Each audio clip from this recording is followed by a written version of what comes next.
Hi and welcome back. For the last couple of days I've been forging out some tongs. I only needed a couple of dozen pairs of tongs, so I didn't want to set up my propane forge and drag out my upsetter just for that. So I decided to weld two pieces together. So what I have here is a short section of 1/2 inch round bar welded to the handles, which are 3/8 round bar. And that's basically the same bar stock that I would get out of the upsetting die that I use for small tongs, but for the way the shop is set up now, it was just a more convenient way of getting there.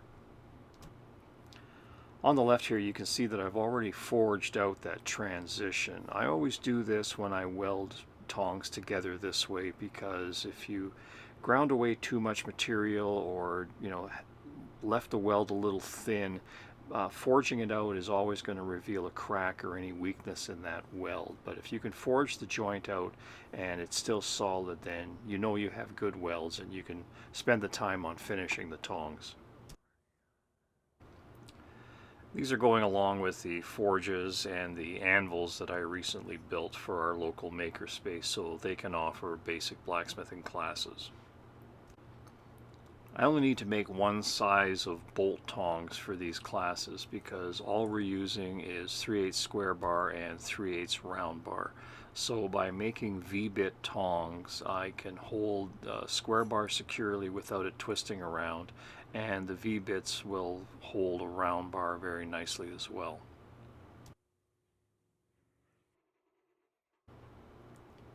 These are bolt tongs and I'm making them exactly the same way that I showed you in my bolt tong video, but I tried to give you some slightly different angles here and hopefully much better shots of what I'm doing so that you can see the process a little bit more, and hopefully things that might have seemed fuzzy in the first video will be a little clearer in this one. When you're forging tongs or anything that needs to be matched up, being consistent is by far the most important thing. So when I set up the first offset, I use the ruler, and you'll see me referring back to this ruler quite a few times during the process.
I'm just using the last little bit of the heat here to set up my punch for the rivet hole. Having this set up will really speed up the punching process, and I'm using basically heat that would be wasted if I just returned the bar to the fire at this point.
So here's the process up to this point. I'm just using a wider angle here so you can see how my hammering technique looks like when I'm actually working.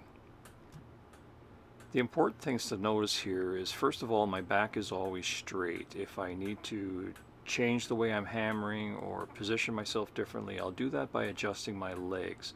My back always stays straight and I'm leaning forward slightly, but I'm not bent over. So my back is always in a very strong position.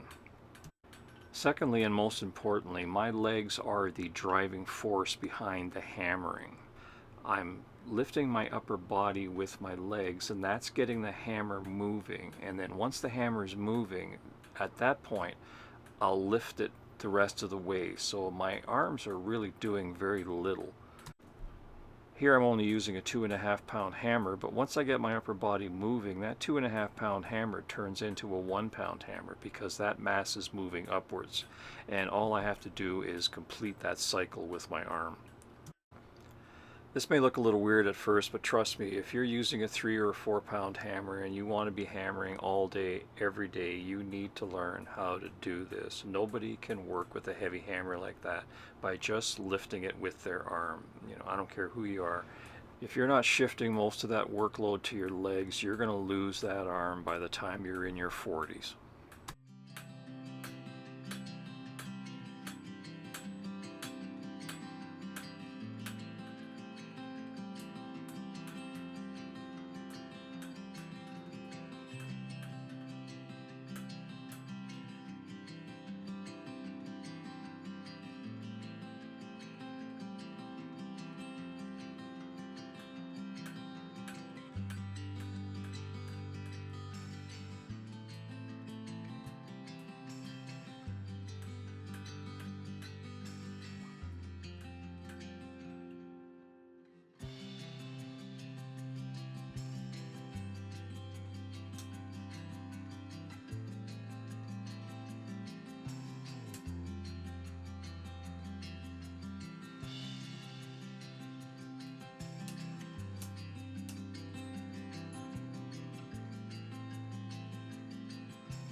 Here I'm getting ready to shape the large radius for the tongs. I usually do this on a bender, but if you don't have one, you can set up a simple jig like this.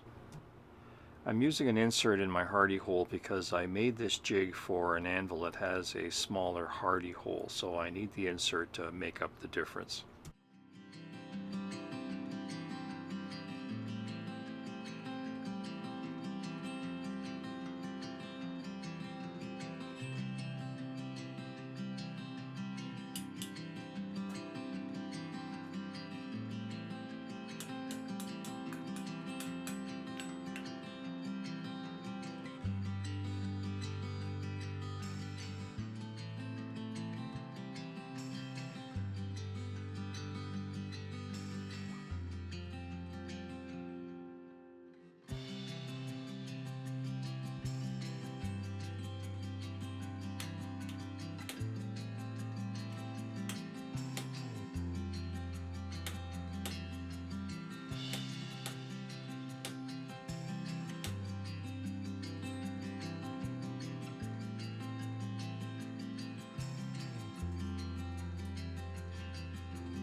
I used to set my rivets all in one heat, but every once in a while you would get one that would just start to bend for no apparent reason. So over the years I decided that it was just more efficient to break it down into a couple of different heats.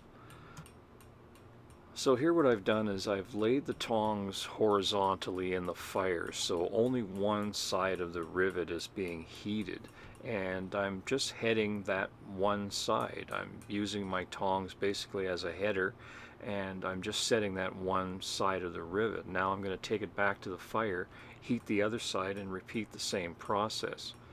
Once the rivet gets upset enough, I can move to a heavier hammer and there's no longer any danger of bending the rivet. But I found this to be just a much more, consistent and reliable way of doing it.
Hi, I'm Dennis, and thanks for watching.